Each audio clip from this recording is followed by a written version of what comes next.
Bangladesh Myanmar সীমান্তে সক্রিয় সংঘবদ্ধ পাচারকারী চক্র। নানা কৌশলে চলছে অস্ত্র, মাদক এবং মানব পাচার। বিজিবির অভিযানে গত 2 মাসেই ধরা পড়েছে 28 লাখ পিস ইয়াবা সহ 188 জন। আটক হয়েছে মানব পাচার চক্রের 44 জন। তবে আরাকান আর্মির হাতে আটক বাংলাদেশি শতাধিক জেলেকে ফিরিয়ে আনা যায়নি এখনো। নতুন ব্লেন্ডে আরো রিচ অ্যারোমায় সেলন ফ্যামিলি ব্লেন্ড টে। ভৌগোলিক কারণেই বাংলাদেশ এবং মিয়ানমারের সীমান্ত অঞ্চল মাদক চোরাচালানের অন্যতম রুট হিসেবে পরিচিত। বিজিবির তথ্যমতে প্রায় 80% মাদক সাগর পথে উপকূলীয় এলাকা দিয়ে পাচার হয়। গত 15 জুলাই থেকে শুধুমাত্র 2 মাসে মাদক ও চোরাচালান বিরোধী অভিযানে 28 লাখ পিস ইয়াবা এবং 188 জনকে আটক করেছে বিজিবি। সংবাদ সম্মেলনে কর্মকর্তারা সমুদ্রপথে মানব পাচারের চিত্রও তুলে ধরেন।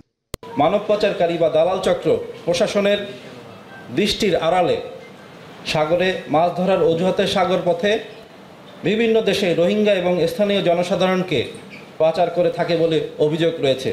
এই বছর এখন পর্যন্ত 47 জন মানব পাচারকারী আমরা আটক করতে সক্ষম হয়েছি। এই 47 জনকেই পুলিশের নিকট হস্তান্তর করা হয়েছে। এছাড়াও 21 জন পলাতক রয়েছে। পাশাপাশি সীমান্ত দিয়ে দেশে ঢুকছে অবৈধ অস্ত্র, যাচ্ছে রোহিঙ্গা ক্যাম্পে। চলতি বছর 22টি অস্ত্র সহ ধরা পড়েছে 5 জন।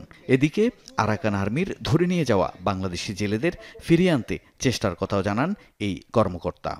যখনই আমাদের জেলেরা নদী সীমান্ত বা সাগর সীমান্ত ক্রস করে মায়ানমার অংশে চলে যায়, তখনই কিন্তু জেলেদেরকে আরাকান আর্মি কর্তৃক ধৃত করা হচ্ছে।